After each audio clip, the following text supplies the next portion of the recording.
Hey everybody, it's GauntletX, and I am back with more Momir's Madness since they brought it back. I was not expecting them to randomly just bring it back the week or two before Ravnica Legion shows up, but they did. And I don't even think they announced it or anything, because I feel like I've been paying attention to the announcements trying to see when something crazy like Momir's Madness was going to happen again. I think they just threw it on there. It's not even a weekend. It's not even a weekend format. It's Monday right now and they tossed it up here, so I'm guessing it's going to be here all week, which means expect to see a whole bunch of Momir's Madness videos. I'll probably just be doing a daily Momir's Madness video all the way until the launch of Ravnica Allegiance, at which point I will be doing some Ravnica Allegiance sealed and drafts. But let's just hop right into it. For anyone who doesn't know, Momir's Madness is the format in which you have a deck that is just basic lands, and then each player, once per turn, can spend X mana, discard a card, and get a creature that costs X mana. So if you spend 1 mana and discard a card, you get any random creature that is on the Magic Arena program that costs 1 mana. If you spend 7 mana, you'll get a random creature that costs 7 mana. So there is its own whole strategy to it that I guess I will talk through a little bit. Usually I skip 1 mana cards and 6 mana cards and just cast everything else. So the reason I skip 1 mana cards is because if you look through all the different 1 mana cards that are on the program, a lot of them are really not impactful. There's just so many 1/1s that are just going to be completely useless on the board the second anyone plays like a 2 or 3 mana creature, because as soon as there's a 2/2 on the board, your 1/1 is completely pointless. There are still 1-drops that are really good. You could randomly get a Llanowar Elves, you could randomly get a Diregraph Ghoul or something like that. That's a Llanowar Elves taps for mana, Diregraph Ghoul is just a 2/2 for 1. And if you get something like that, you can curve out well, but since it's random, you can't really plan around it, so I tend to just skip 1 mana. Now 6 mana is more of a choice, I would say. It's really up to you there. I would recommend everybody skip 1, but for 6, the reason I personally skip it is because there's one card called Demon Lord Belzenlock. And if you get him, you lose, period. That's Demon Lord Belzenlock. So when he comes into play, you exile cards from your deck until you hit a non-land card. So in this format, you just exile your entire deck, and you just get milled out. And there are about 50 6-mana cards, so you have about a 2% chance anytime you go for a 6-drop of losing the game on the spot.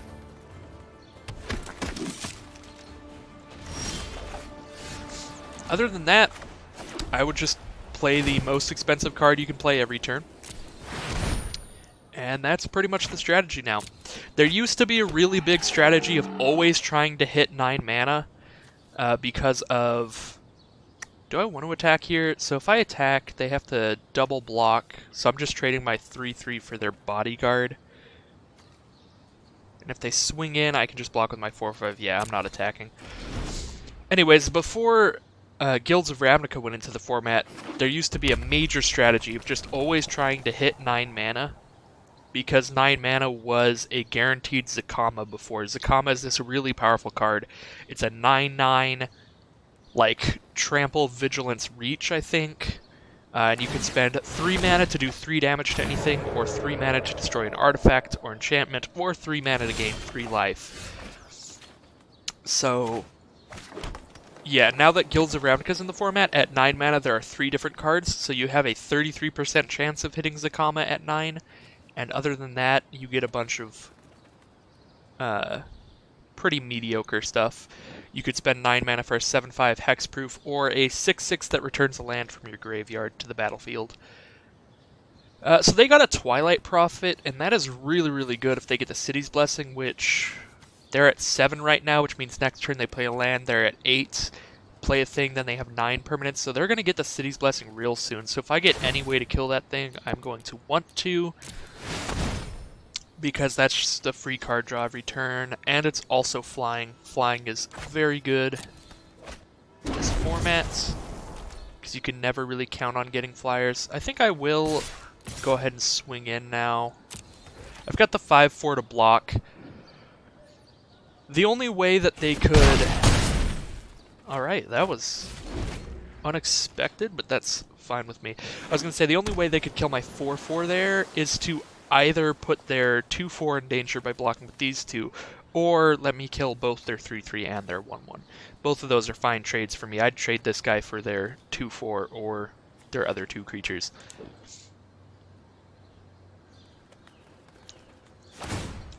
Same with the Ripjaw Raptor, I would do the same thing.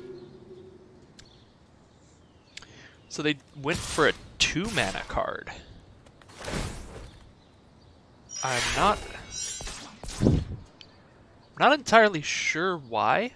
You can only use Momir once. They might be trying to hit that City's Blessing, and they might just not know that you can only do it once per turn.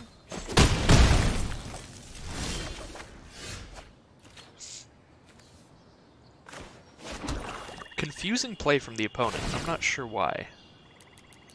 So I want to keep the pressure on here, but I also don't want to just lose this game out of nowhere because I'm in a really good spot. So I'm still going to play a card, but I'm only going to play a 5-mana card instead of a 6-mana card.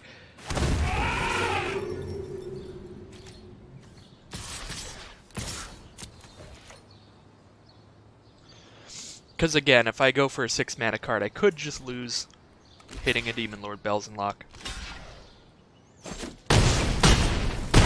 But I also didn't want to just not play a creature that turn, because I'm in such an aggressive stance there. So they've made it to 6 mana. I think if I were in their spot, I'd just go for 6. Because the argument with 6 is that most other 6-drops are pretty dang good.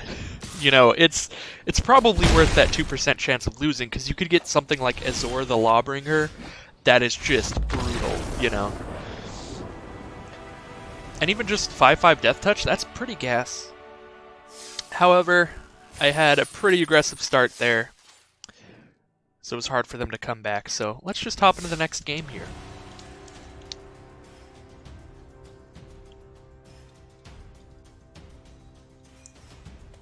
So, I am using my new headset. It probably won't sound as good as the audio quality before because that was using a standing mic instead of a headset, but it is much easier and more comfortable for me to record.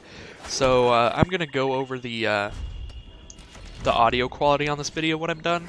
Just listen to it and see how big of a difference it is in audio quality. And if it's not insane, then I will probably just start using the headset from now on. But if it is pretty bad quality, then I suppose there's no reason not to. Let's put the mountain on top. That way I can have all colors. 2 mana 3/1, not bad. Most likely it'll be able to trade for whatever they get here. Yep. I like this start. Rock Charger is pretty scary because if they get anything else, they just give it flying. But it's not very defensive because they will have to block and just lose their guy, or they can take 3 to the face. Alright, they're going to lose their guy. Interesting. I might have been inclined to just keep the rock in that position and just try to be the slower game plan there. So Ruthless Knave used to be exceptional when you were always just trying to hit 9 mana, because then you just do it way before your opponent. You just sack him and get 2 treasures, but now I don't think I want to sack him anytime soon. Rather just have him on the board. He could still be really good. Like if I get anything that makes some tokens that are small, like their paladin guy, if I get a random 1/1, I might skip a turn just to play a really big card the next turn with my treasure. That's a problem. Djinn of Wishes. So that's just a 4/4 flying, essentially, but that's a pretty big problem. I'm going to block their 3/2 with my 3/2, because both of them don't do anything. Let's get our final color here, and hope for a flyer. Come on, world. That is a vigilance creature, that is not a flyer. Well, not a great start here.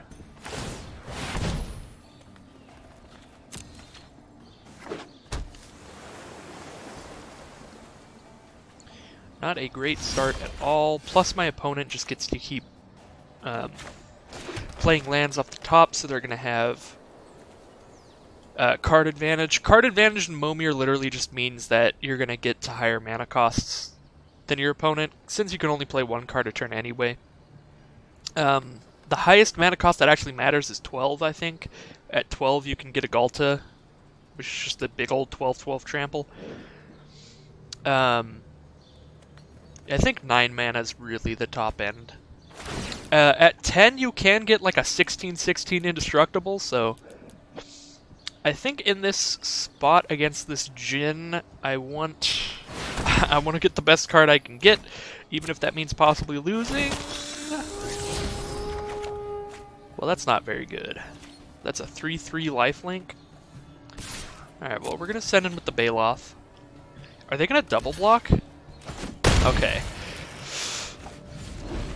I would have been very surprised there. I guess they just kept it back to keep my 3/2 from attacking. So if it wasn't back, I'd just be free to attack them with everything. Aw, shit. They got Silverclad Ferocidons at 7. That is an 8/5. Whenever it's damaged, each opponent sacrifices a permanent. That is very, very good. Let's play another mountain in case I get something with fire breathing.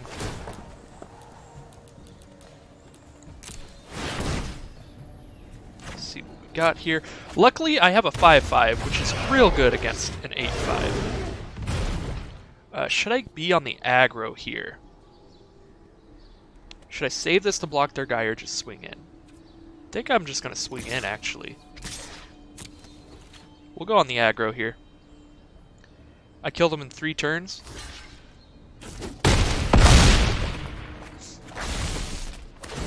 Alright, 8-drops aren't particularly insane, so I'm just going to sack a forest and play another 7-drop next turn. I mean, 8-drops are good, but so are 7-drops. I feel like the higher the mana gets, the less differential in how good the cards are as you get higher up. See, because 8-drops, you can just hit a 7/7 that doesn't do anything, or a 9/9 that doesn't do anything, or an 8/8 that doesn't do anything, because there is Wakening Sun's Avatar as the 7/7, Slyn Voda as the 8/8, and Ancient Brontodon as the 9/9. So, we are going to swing with our flyer again, and hopefully they don't get anything next turn, in which case they die to this Thorn Elemental. That was a very, very good draw for me. So the Thorn Elemental can assign its combat damage as though it weren't blocked, so no matter what they have on their field, this is going to hit them for 7. And they went for the 9-drop, and they got rewarded with Zakama, which is the only 9-drop you want. However, it is too late for them. We have the Thorn Elemental.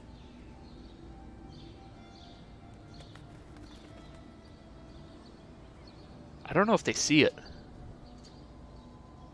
Oh, I don't think they read it. Yeah, they're looking at it now. They're blocking with everything. Yeah. I will assign as though it weren't blocked. There we go. That is round 2 in the bag. 2 wins, no losses so far. The Momir gods are in our favor today.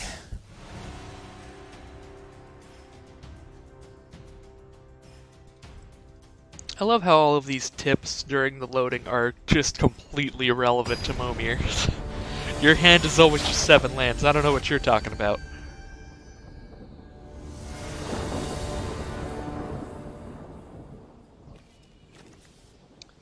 Alright, let's start with a swamp, I guess.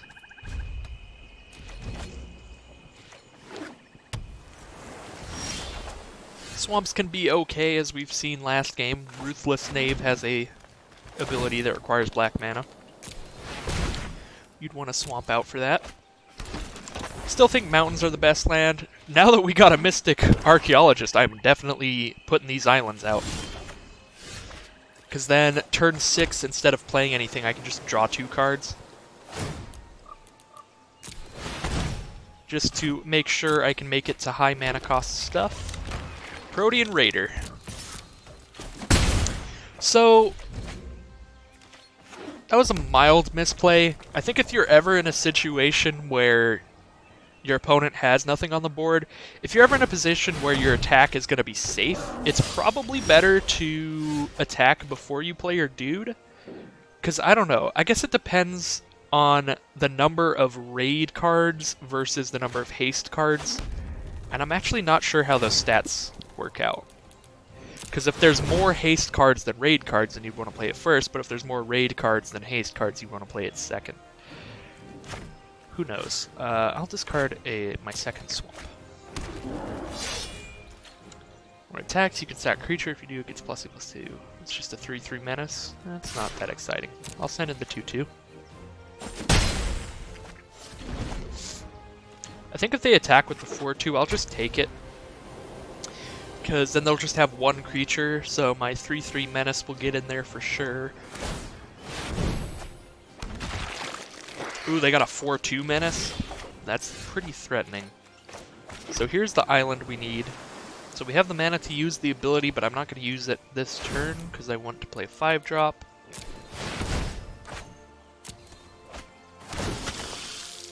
Very nice, that's a flyer. Let's send in our menace guy, and if they double block, we can trade. We can trade for their menace guy. Could also sack a creature, but I don't want to do that just yet. I don't want to block with my flyer, but I still might want to block. That's 8 damage. I'm actually... You know, I think I'm aggressive enough here. I'm just going to swing out, actually. Don't actually need to draw any cards here. They're at 13. That worked out very well for me. We're going to kill that menace guy.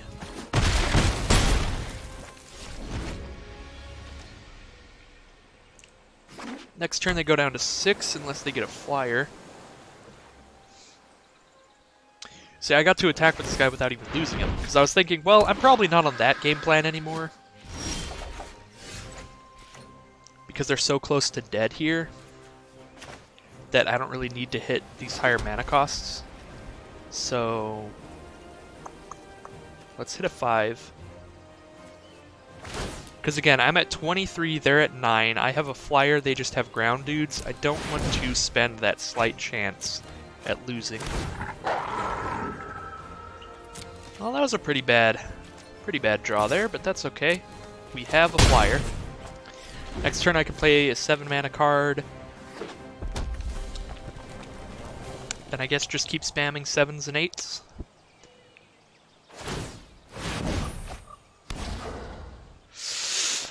Oh, that's a little bit rough, actually.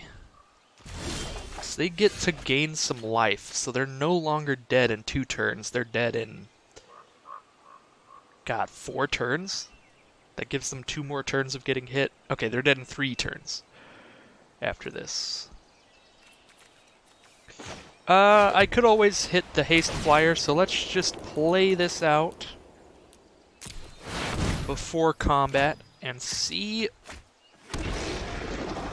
The 8/5. Well, that stops their lifelinker pretty well. So I get to block that and just eat it and make them sack another permanent. Yeah, they get to go up in life, so they're not immediately dead anymore, but then their field is lessened quite a bit. That's a chromium. Alright, so they got a way to not die immediately. Discard a card, it becomes a 1/1 with hexproof that can't be blocked. Okay. So they've got 4 blockers, I have 5 attackers. Maybe I should just swing in.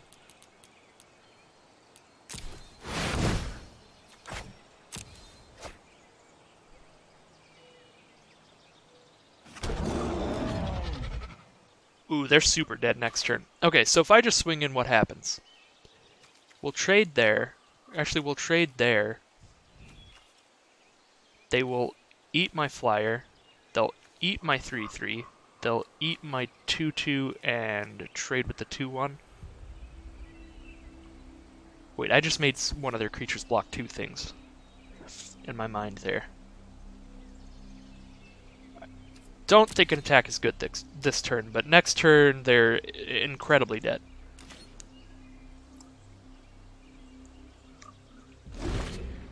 They need something sweet. They're at 8 mana. I'm trying to think what's at 8 that could possibly save them. I don't think there is one. Yep, there's just the 7/7 that doesn't do anything.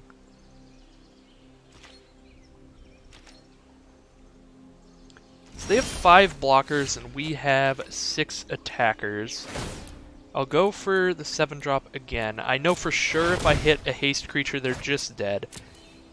If I don't, they're still in a really, really bad spot. Cool. Let's just swing in and have them figure it out. So the only way they can live is if a 2-power creature gets through and their lifelink guy survives the first strike damage. And I'm not even sure they could live then. I thought they could live there, but opponent just immediately scooped, so maybe they couldn't. Regardless, if they did live, their board would have been much smaller than mine, and they'd be at like 1.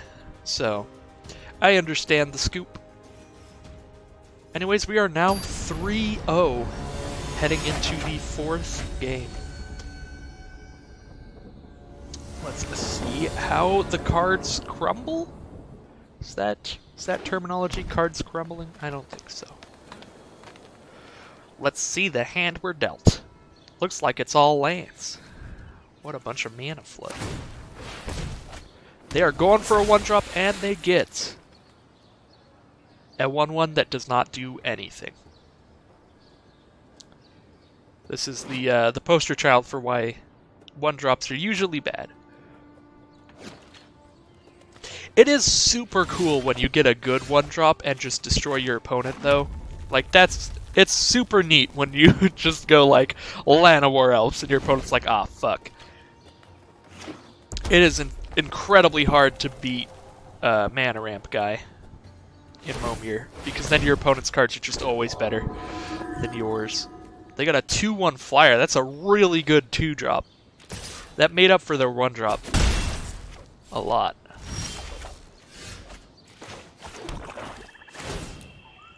Because the odds of me getting a flyer anytime soon are not super high.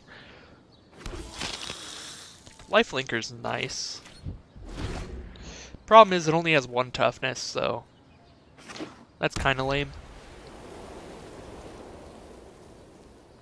They swing out, I'm not blocking here. Because there's possible that their 3-drop only has 2 toughness. Alright, yeah, I'm definitely not blocking. I'll just swing in next turn. Drudge Sentinel is not actually that bad, because it's possible late game that you just want an indestructible blocker and you're willing to save mana to use it. So I want anything with reach here. I guess that spider guy from Guilds of Ravnica would be awesome. The 1/4 reach. Dreadshade's pretty good. That's pretty spicy. We're going to send in with the lifelinker. Dreadshade can block any of their ground creatures freely. And it can swing in for something really scary late game. So I'm just going to play exclusively swamps now. For as long as I can. So... could send in the Dreadshade now, but I guess they're just saving mana to make their guy indestructible. That's pretty lame. I guess I'll go for a 4-drop.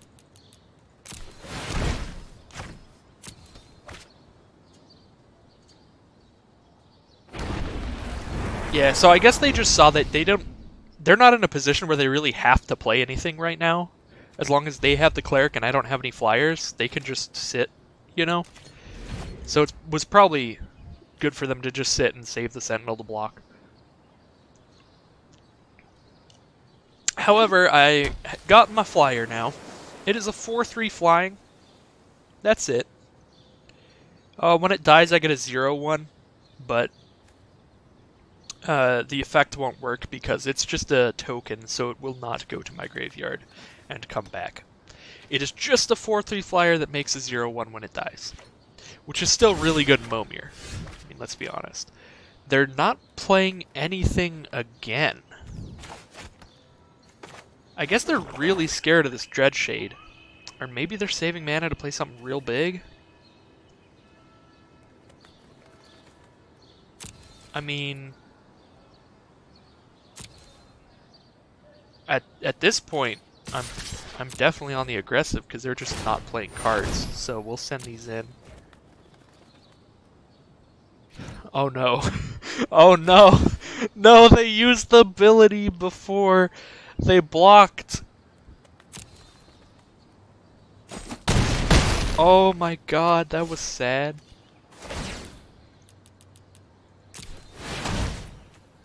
It might have been better for me to just pump there since they didn't block. But I kind of want to make this board bigger, and it worked out. We got a really good flyer. So now I have 2 4/3 flyers. One of them gains me life whenever it attacks. That was pretty sad from our opponent. They probably just thought it was like regenerate, which it is, but you can't pay the mana until you already have blocked because you tap the Drudge Sentinel when you play the ability, which is pretty awkward.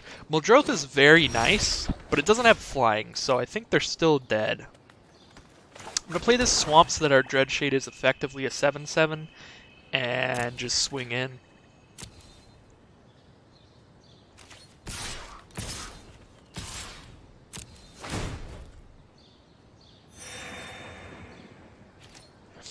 So they block with anything, we can just pump and make sure we kill it. Okay, seems fine. They are dead next turn, which means I will just hit a 5-mana card, just to be sure I don't randomly lose.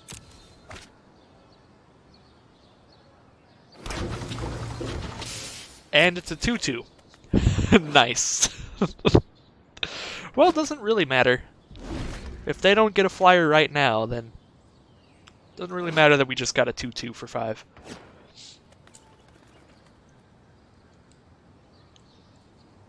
So yeah, Muldroth, in this format's just going to let them play lands from their grave now, so there's just never a turn where they'll not play a land and a creature, which is pretty good.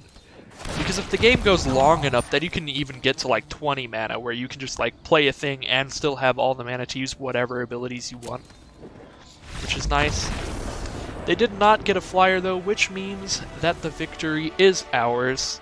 That is 4 wins, 0 losses. Just raking in the random wins gold. We need to win one more game in the next 3 Or I guess it could be the next 2 if I just lose. So, we need to win 1 more game in the next 2 rounds. And we will have won this Momir tournament. I guess it's not technically a tournament. I don't know how you would describe that. Then we'll have successfully completed the chain. I don't know. What's a good terminology for that?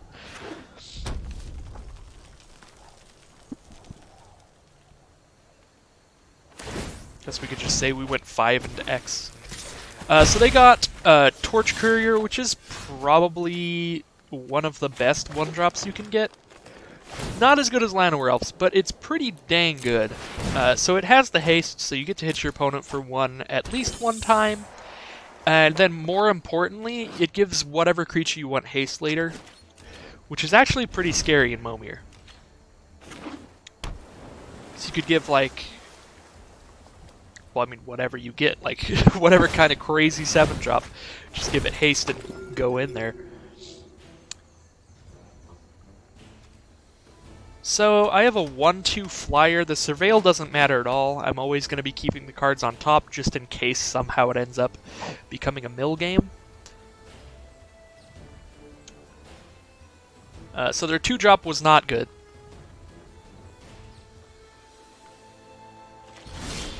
When your opponent is on the just play a card every turn plan, that includes like 1-drops, it is always most beneficial to you if they just get defensive cards instead of offensive stuff. Because that would have been pretty scary if they go like 1 mana 1/1 haste into 2 mana 2/1 haste into 3 mana 3/3 haste, you know, if they get super lucky. But doesn't seem like they are. Now that I have this 3/3, I will just hit them for 1. We're going to leave that. We're going to leave whatever it is on top. I do have like a shit ton of planes, but I feel like having having every color of mana in Momir isn't actually that insanely important. It's very rare that you're using abilities. Of course, we did use abilities last game. So that is a 2/2. Opponent is getting very unlucky. They are getting a bunch of creatures with just useless abilities. Well, not a bunch, just 2. Their Torch Courier was a very good 1-drop. But this Erstwhile Trooper, that's a 3 mana 2/2 that doesn't do anything. I got a 4 mana 3/3 that doesn't do anything. So that's about on par. But the thing is, I have a flyer. It is only hitting them for 1 a turn, but I've got the advantage, guys. Of course, they could get like a Rekindling Phoenix or just anything. The second they get anything mildly threatening is going to be very scary, because it's just going to come out swinging. Like that. 3/2 flyer. I might just give that haste and just go. But it looks like they will not. They're probably saving that effect for something that will kill me immediately.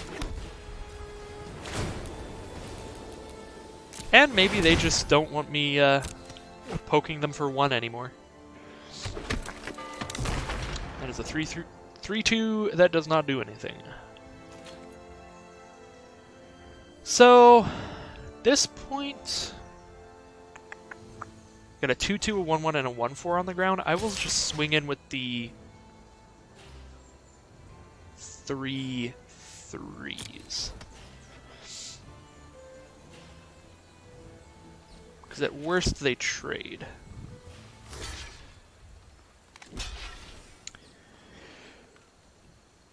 Alright, so let's kill the Erstwhile Trooper. Hit them for 3.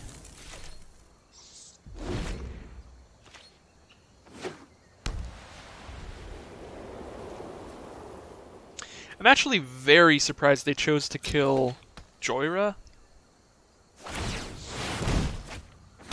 because she's a 3/3 that doesn't do anything, whereas Howler is a 3/3 trample. So opponent's luck has turned around. They got a 3/2 flyer followed by a 4/4 flyer. This one can draw them cards if they want to. So now I am the one who is in a very bad spot. I mean, opponent was never in a bad spot. They were just taking 1 a turn. But yeah, now I am in a bad spot. Is this bad enough to play a 6-drop? I think it is. I'm getting hit for 7 flying next turn. Jesus. Come on, 6-drop, let's go. Azor the Lawbringer. Tetsamok is not that great right now.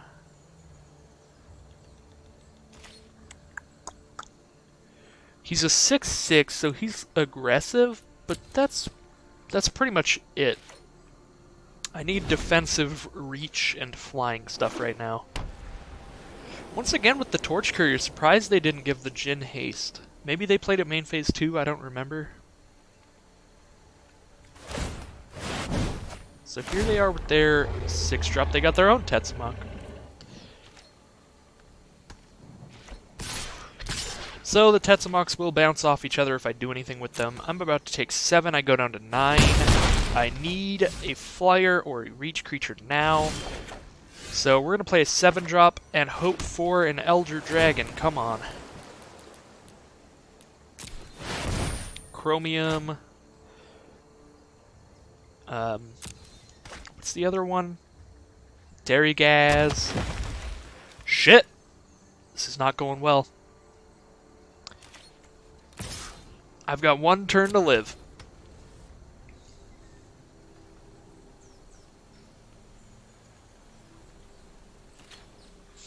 If they get anything with flying, I might just die immediately. Yeah, so next turn I can block their 4/4 and go down to 6. But then they just swing at me for 7 the turn after that. So I've got 1 turn. 1 more turn to live.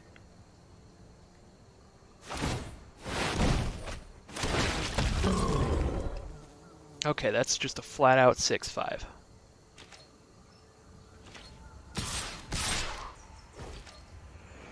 Do I want to block now? I think I want to block now. Actually, what does the crackback look like right now? Crackback goes like this. They take 1. Trade there.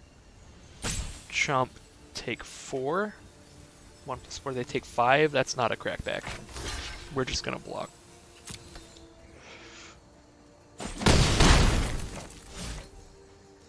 So I need something with flying right now.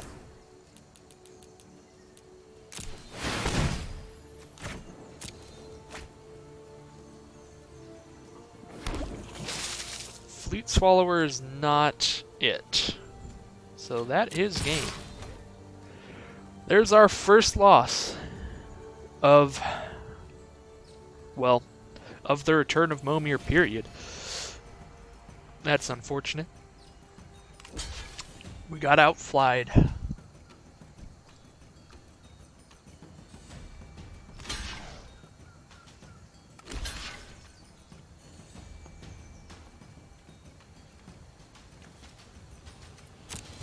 Interesting blocks, but I suppose it doesn't matter. As I am dead next turn.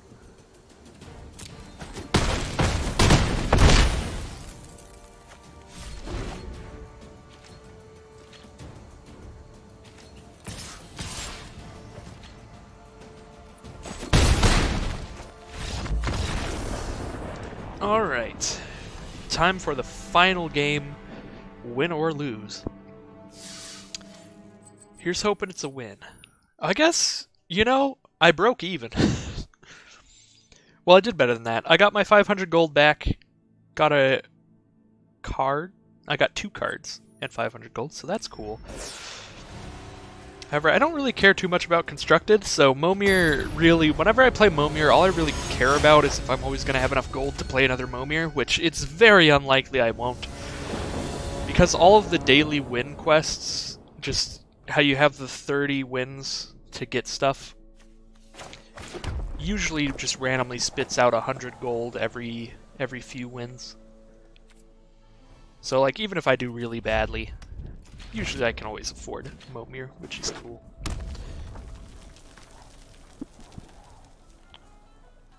So here we are, final game. Let's see how it's going. They are going aggressive.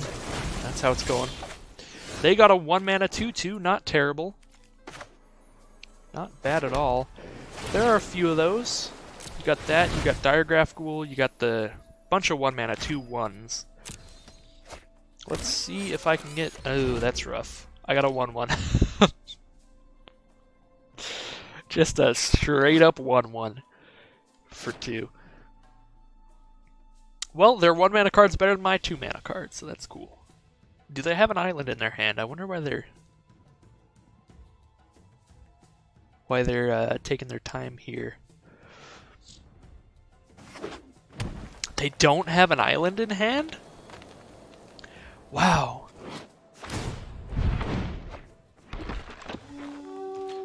They just didn't have an island in hand. That's pretty good for me. That means, like, if they swing it, I can block this and essentially trade a 1/1 for an eventually 2/2. Could also save my 1/1 to trade for what is definitely a 2/1, but I'm just going to block that guy.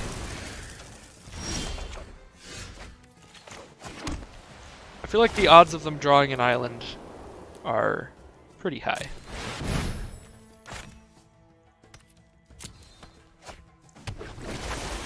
That is a 2/2 that can't be targeted by stuff.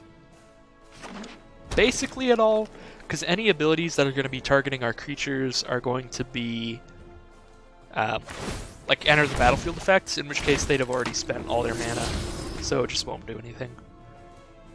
So basically a 2/2 hexproof, which actually isn't that crazy, so I'll just block their 2/1.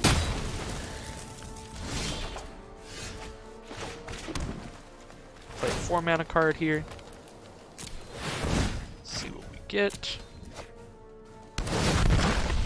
Nicol Bolas, very nice. Very nice.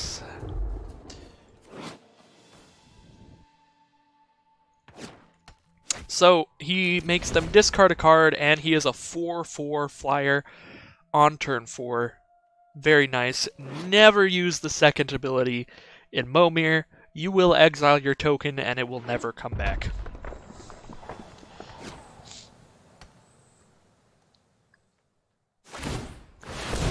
So what do they got it for? They got a 1/6 crab. Well, they got a nice defensive card there. However, it does not have flying, which is important right now. The Fortress Crab is not tall enough to reach like my spider is.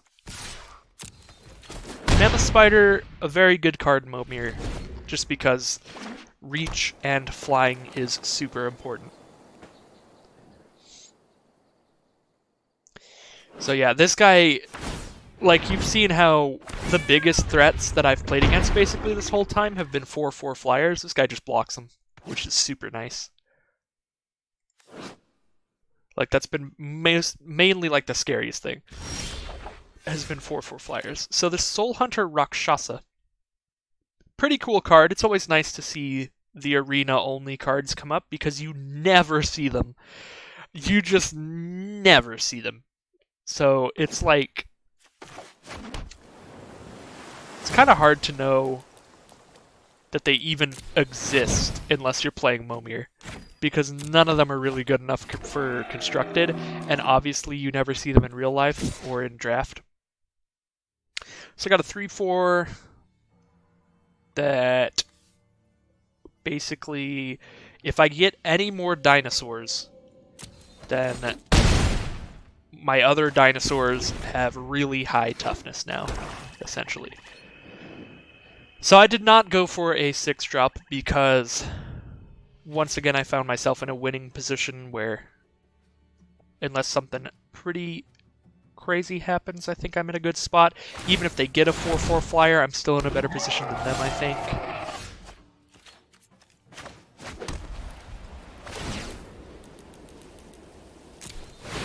That's essentially how I play 6-drops, is like, if I'm in a losing spot anyway, I have to go for it. But if I'm in a winning spot, then I just don't. So we're going to stay at 7 mana here. Is that a... No, it's a worm. Yeah, it looks like I'm just swinging with Bolas every turn. They have 2 turns to get something with reach or flying. Or they could start swinging out. That's actually... 6/6 Trample is a pretty aggressive card they just got. It's just pretty spooky. Followed by a 7/7, just flat out.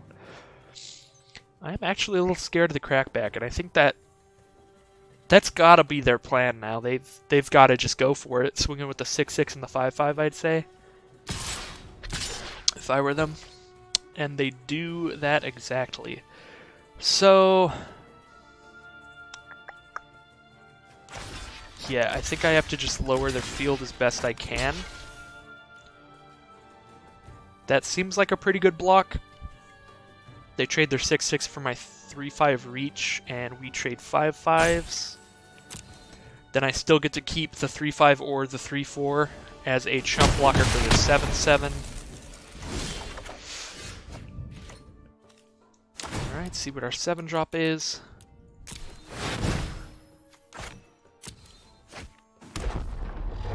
Nice. Looks like we're just gonna trade there. Alright. They need a reach or flyer right now.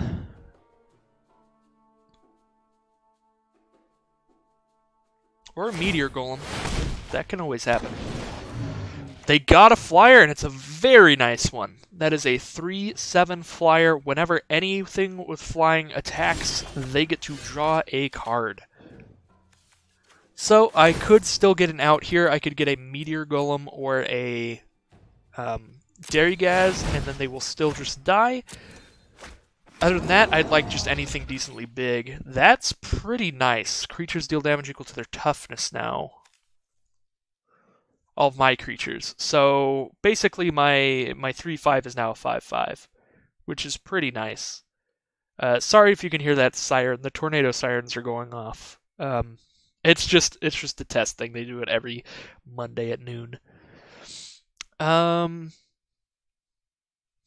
do I want to attack? Like, I feel like if I attack with my Nezahal, they just block with their Nezahal. Yeah, I'll do it. I feel like now's the time to trade them off. Because yeah, if they leave the field, I'm not scared of any of their other stuff. I can block their 3/7 flyer with 9 total power with my reach guy and my Nicol Bolas. Oh, they got the Derrygaz. Things are turning around for our opponent.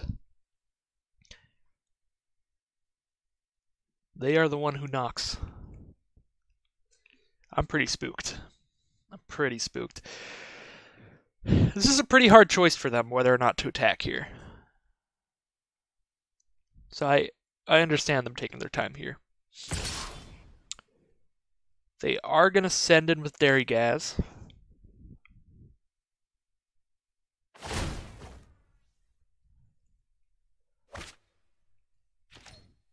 So if I block it with both, they better have this bug fixed at this point, because I don't know if you guys have ever played with Derrygaz and Momir before, but he was super glitchy. Yeah, so if I block with both, I think it's probably just better to not block and hope for some way to deal with their flyer.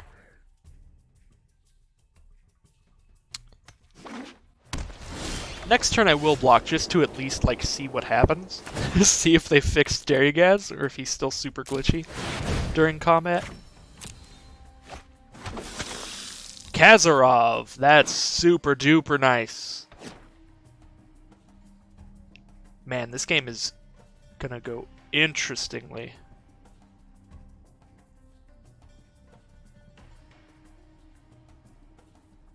Don't think any attacks are that good right now. If I swing in with everybody, like actually everybody, then they block.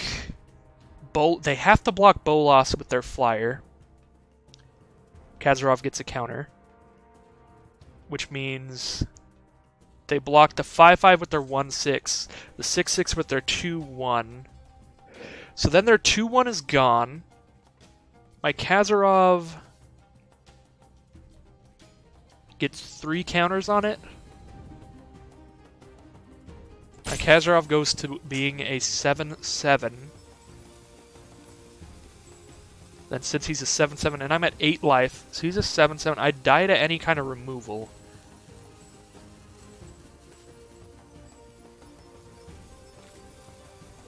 I'm just gonna not attack, actually. I don't know if that was the right play, but the rope was was stressing me out.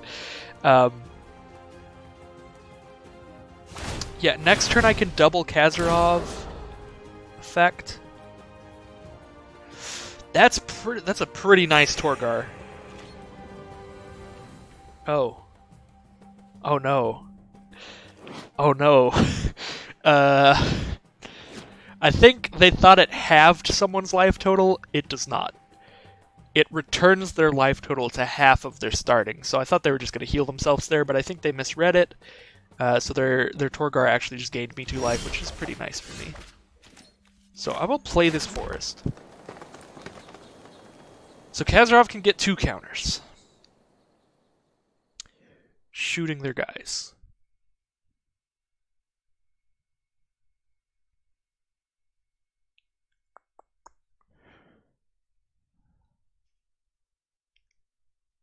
So I can do 8 damage to their guys with Bolas plus Kazarov.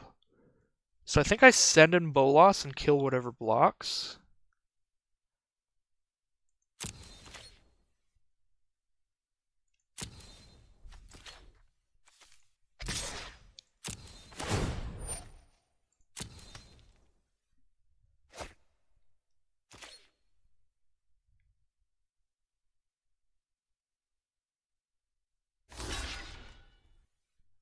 Okay.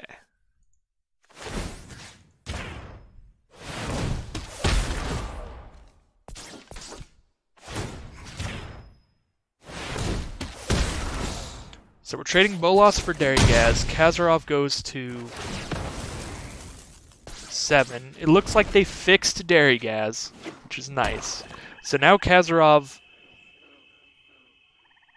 is a super threat by himself. He can now swing in without fear.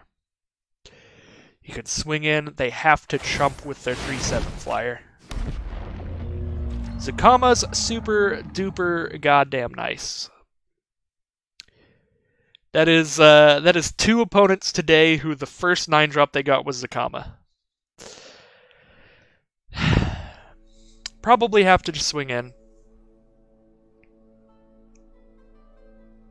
Probably have to just swing in with Kazarov.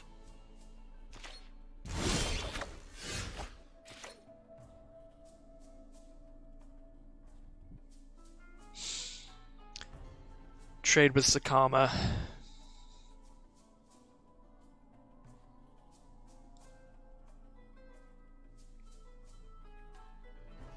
Man, yeah, I think we just lose to Zakama here.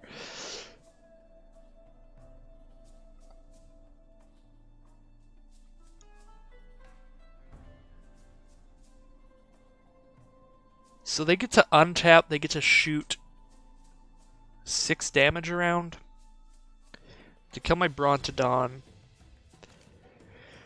Zakama's a 9/9 trample. So if I swing in and they just block with the Sphinx, they send in the team. God, this is rough. Alright. We're going to swing in. If they just block with the Sphinx, I'm making a new thing. If they block with Zakama, I'll shoot it once. Okay. Nice. So I can just spend all my mana.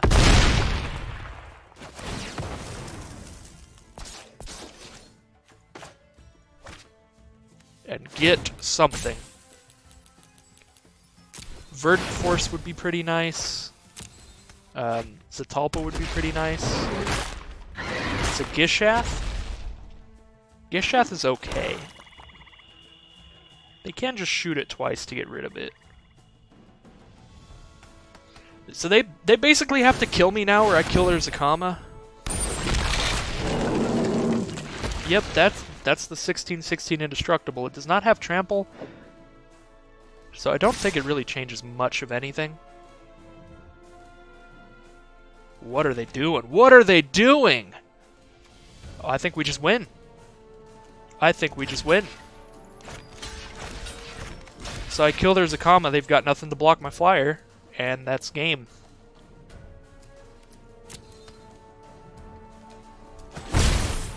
Wow. I am super happy with that attack. I think opponent was actually in a really good spot.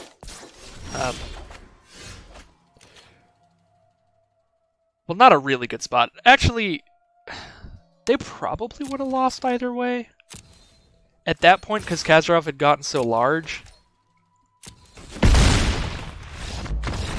Oh, they probably thought their worm had reached, too, because they just started staring at it at the end there.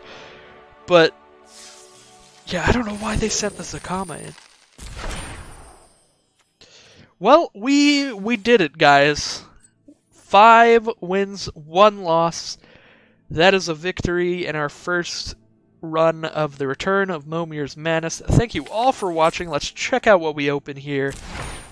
And what we opened in that pack we got. Of course, it would be Haphazard Bombardment. That is like the most Momir of cards to open. Just random garbage.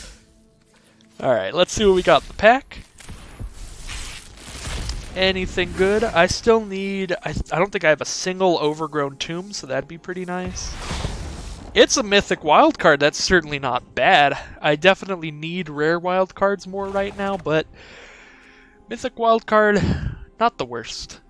Thank you all for watching so much. I hope you had almost as much fun as I did playing that, and I will see you all for another Momir's Madness soon. Bye-bye.